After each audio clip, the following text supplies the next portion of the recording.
ବଜରଙ୍ଗ ଦଳ ସମ୍ବଲପୁର ମହାନଗର କମିଟି ପକ୍ଷରୁ ହୀରାକୁଦ କଳ୍ପତରୁ ସେବା ଆଶ୍ରମଠାରେ 78ତମ ସ୍ୱାଧୀନତା ଦିବସ ପାଳନ କରାଯାଇଥିଲା।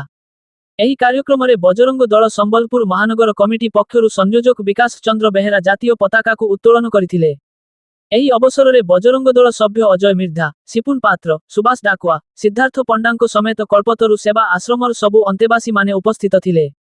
ଏହି ଅବସରରେ ବଜରଙ୍ଗ ଦଳ ସମ୍ବଲପୁର ମହାନଗର କମିଟି ପକ୍ଷରୁ ସଂଯୋଜକ ବିକାଶ ଚନ୍ଦ୍ର ବେହେରା ସ୍ୱାଧୀନତା ଦିବସର ମହତ୍ତ୍ୱ ନେଇ ଆଲୋକପାତ କରିଥିଲେ। ଏହାସହ ଅନ୍ତେବାସୀଙ୍କୁ ତ୍ରିରଙ୍ଗା ସହ ମିଷ୍ଟାନ୍ନ ମଧ୍ୟ ବଣ୍ଟନ କରାଯାଇଥିଲା। नमस्कार, जय हिंद, जय भारत।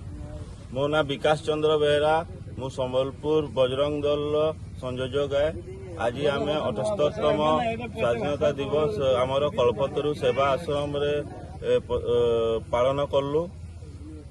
आउ समस्त मोर कुनी भाई भूणी आ वरिष्ठ व्यक्ति मान सहित मिसी ए 78तम स्वाधीनता दिवस को सुरुखुरु रे आमे बहुत आडंबना रे पालन कलु।